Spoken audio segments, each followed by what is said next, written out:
Je ne suis pas venu danser avec Ali, je suis venu le briser.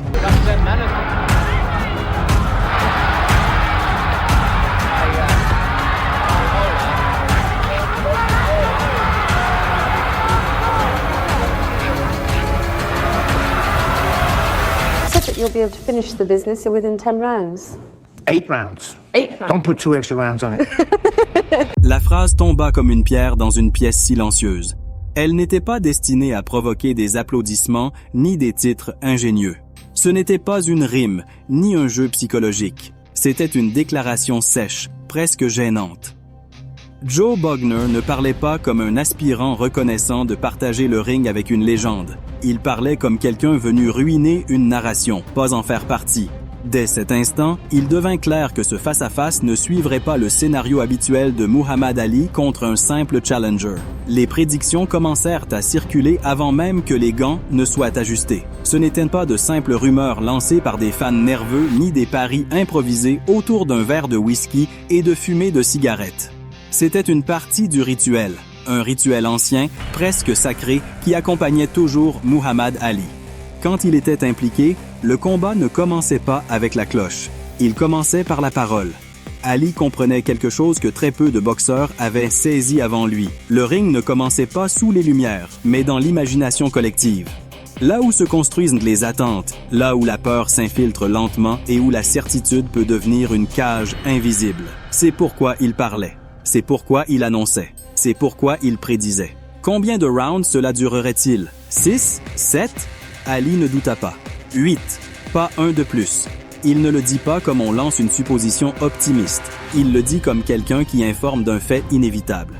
Dans sa voix, il n'y avait pas d'arrogance vide, mais une assurance tranchante, presque gênante. L'assurance de quelqu'un qui avait fait de l'anticipation un outil de domination. Pour Ali, prédire la fin n'était pas une fanfaronnade, c'était une déclaration de contrôle. Nommer l'issue, c'était enfermer l'adversaire dans une histoire qu'il avait lui-même écrite. Dans son monde, le temps n'était pas une simple succession de secondes. C'était un adversaire, silencieux, implacable. Et comme pour tous ses adversaires, Ali essayait de l'intimider avant de l'affronter. Cette assurance ne venait pas de nulle part. Elle était construite sur des années de victoires, de défaites, d'exil et de retour. Ali ne parlait pas seulement comme un boxeur. Il parlait comme un symbole, comme une figure historique, comme un homme qui avait été dépouillé de tout et qui s'était relevé. Il avait perdu des titres, de l'argent et du temps. Il avait été éloigné du ring au moment exact où son corps était à son apogée.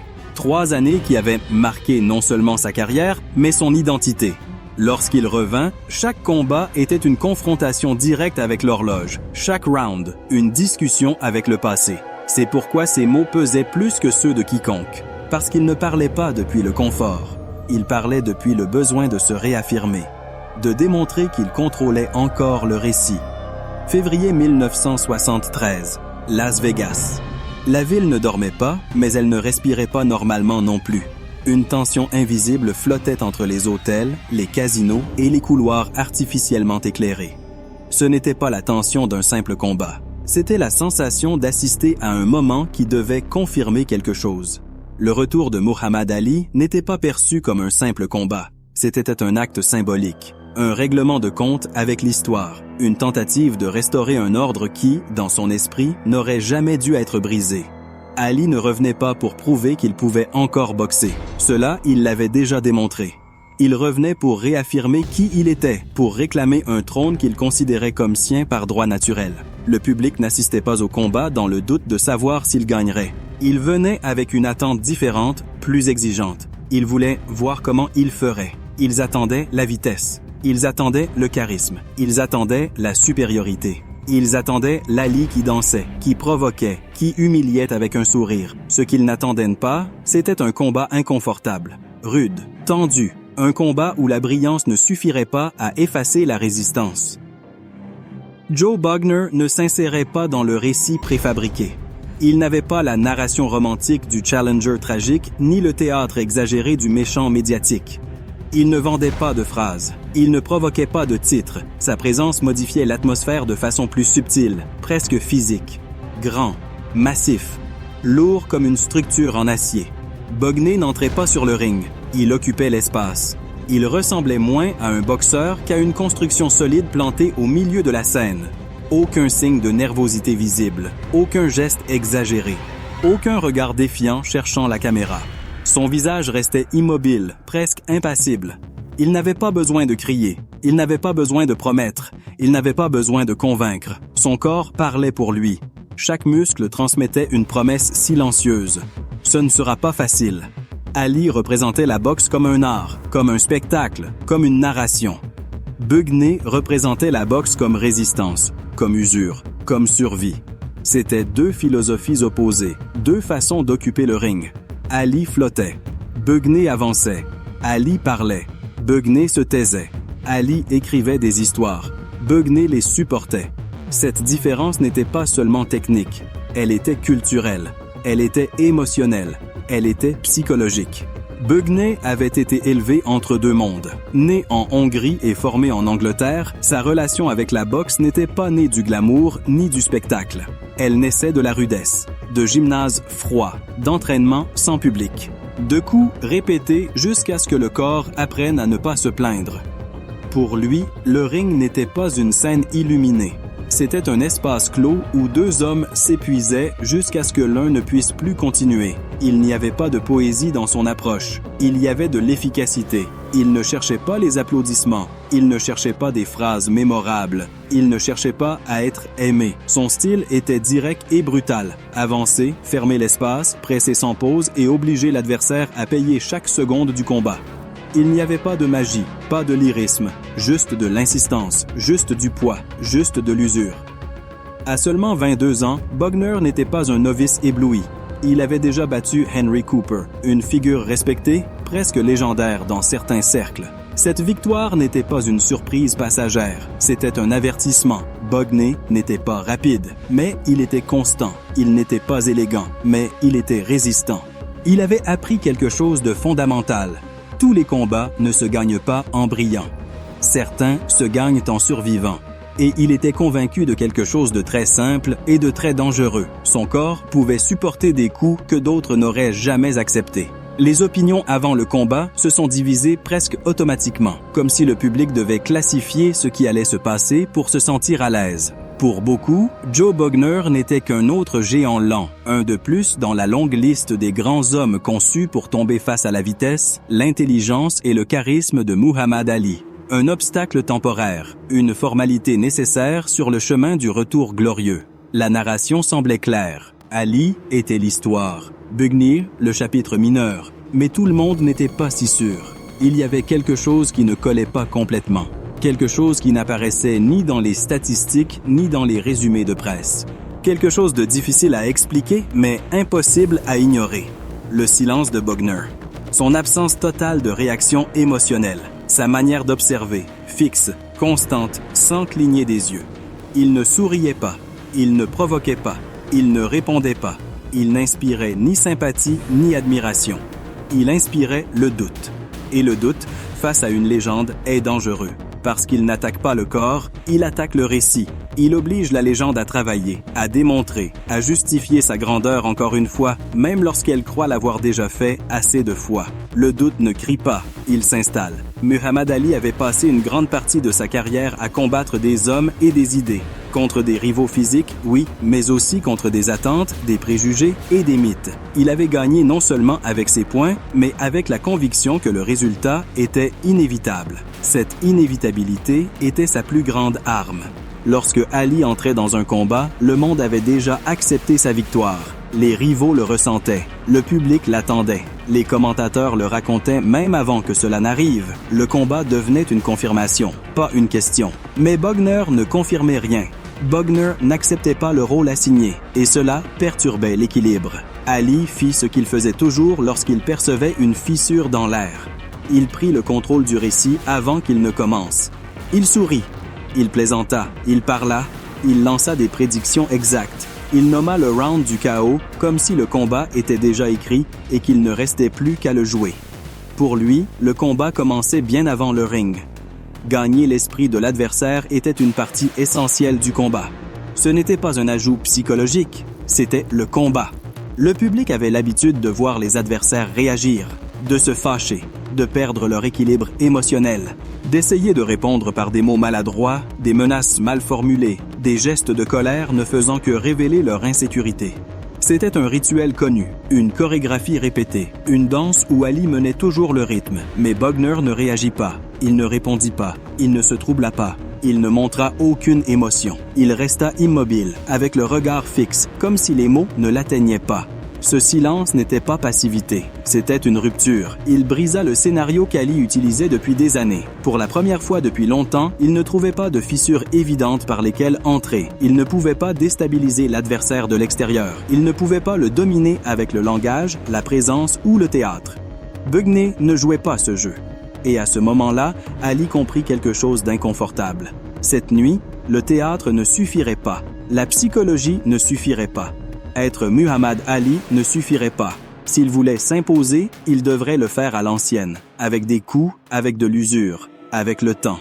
Le combat avança sans explosion, sans le climax que le public attendait. Il n'y eut pas le moment parfait pour l'histoire. Il n'y eut pas d'image définitive à répéter pendant des décennies. Ali gagna au point, oui, mais il gagna en travaillant. Bugner résista à chaque round. Il ferma les espaces, absorba les coups, obligea le champion à ajuster sa stratégie encore et encore. Il le força à transpirer, à réfléchir, à sortir de sa zone de confort. Cette victoire n'était pas confortable.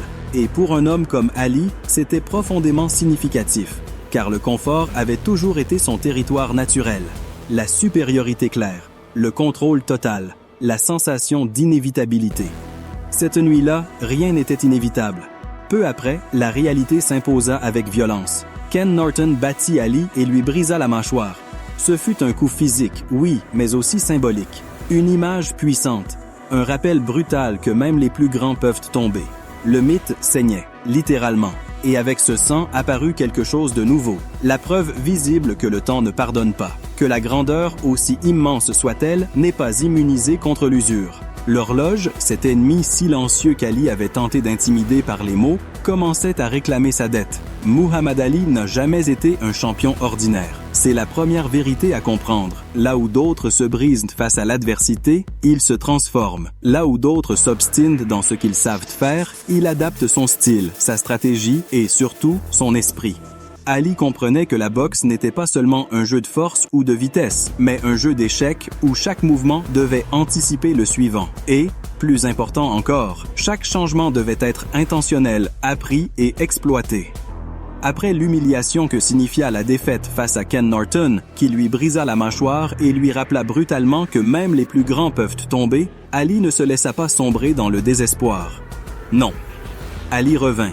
Il apprit de ses erreurs, analysa chaque coup reçu, chaque mouvement raté, chaque espace non couvert. Il ajusta son style et le fit avec la précision d'un stratège, non d'un improvisateur. La défaite devint son maître. Chaque cicatrice devint une leçon. Lorsqu'il affronta de nouveau Norton en revanche, il le fit non seulement comme l'homme qui avait perdu, mais comme un Ali différent, plus conscient de ses limites et plus intelligent dans sa manière de les affronter. Il n'eut pas besoin de fanfares, il n'eut pas besoin de prédictions grandiloquentes. Son triomphe ne fut pas un cri, mais un rappel silencieux qu'il avait appris, qu'il avait survécu et qu'il était prêt à dominer à nouveau son destin. Puis vint le combat contre Joe Frazier, un autre moment crucial de sa carrière. Frazier était fort, infatigable, implacable. Mais Ali avait cessé de dépendre uniquement de la vitesse et de la force brute. Là où autrefois il dansait avec ses pieds et frappait sans relâche, il utilisait désormais intelligence, analyse et patience. Chaque mouvement était calculé, chaque réaction mesurée. Ali avait transformé l'usure physique et psychologique en allié. Et enfin, le Rumble in the Jungle. Face à George Foreman, un champion presque invincible en Afrique, Ali fit quelque chose qui semblait impossible. Il trompa le temps. Il transforma la défaite potentielle en victoire historique grâce à son ingéniosité, sa capacité à attendre, sa résistance et sa lecture de l'adversaire. Là où il utilisait autrefois la vitesse, il utilisait désormais l'intelligence. Là où il dansait autrefois, il résistait. Là où il frappait sans pause, il attendait. Ce n'était pas un refus du changement. C'était une acceptation stratégique, un acte d'adaptation sublime qui fit d'Ali une légende vivante. Tandis qu'Ali construisait son histoire, Joe Bugner ne disparut pas non plus de la scène. Il ne fut pas oublié ni réduit à un simple chiffre dans les registres des combats. Bugner perdit contre Frazier, oui, mais gagna quelque chose qui transcende les cartes de poing, le respect. Respect silencieux, durable, celui que l'on ne crie pas dans les micros ni n'apparaît dans les titres des journaux. Bugney continua d'avancer. Il accumula des victoires, récupéra le titre européen, gravissait les échelons du monde de la boxe. Tout cela sans discours grandiloquent ni phrases mémorables. Il ne cherchait pas l'admiration ni les applaudissements immédiats. Sa victoire était intérieure, historique, celle de celui qui sait que sa place dans l'histoire ne dépend pas de la célébrité, mais de la vérité de son effort.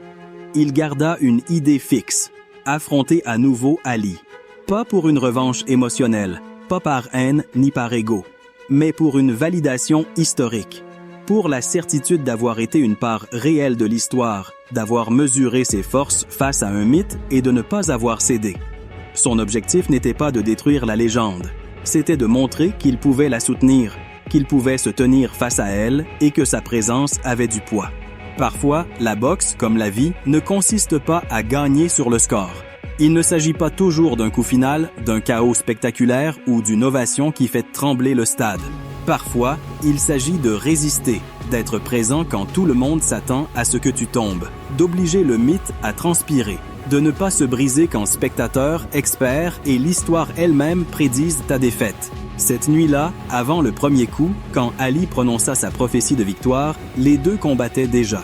L'un avec les mots, les prédictions et la force de sa réputation. L'autre avec le silence, la fermeté et la patience de celui qui sait que la véritable bataille n'est pas toujours visible. Ali, avec son théâtre, ses plaisanteries et sa confiance absolue, essayait de dicter l'histoire avant l'heure. Bugney, avec son calme, son regard fixe et sa résistance, montrait que l'histoire ne se contrôle pas toujours. L'un racontait, l'autre attendait. L'un frappait avec sa voix, l'autre avec son corps et son silence. Au final, l'art de s'adapter et de survivre ne fut pas seulement celui d'Ali. Ce fut aussi celui de Bugner. Chacun, à sa manière, enseigna une leçon sur comment affronter l'adversité, comment résister à la pression, comment transformer l'attente en stratégie, comment convertir la défaite en apprentissage, comment garder sa dignité même quand la gloire est en jeu. Et cette nuit-là, sur ce ring de Las Vegas, il n'y eut pas qu'un seul vainqueur sur le papier. Il y eut une victoire partagée, celle du respect, de la résilience, de la compréhension que parfois, le plus important n'est pas de gagner, mais de rester ferme, avec intégrité, détermination et silence quand le monde attend du bruit. Si vous avez aimé cette histoire et voulez plus de récits épiques comme celui-ci, abonnez-vous et accompagnez-moi dans ce voyage à travers les histoires qui ont changé le sport et le monde. Parce que derrière chaque mythe, il y a quelqu'un qui a résisté et derrière chaque silence, il y a un cri qui n'a pas encore été entendu.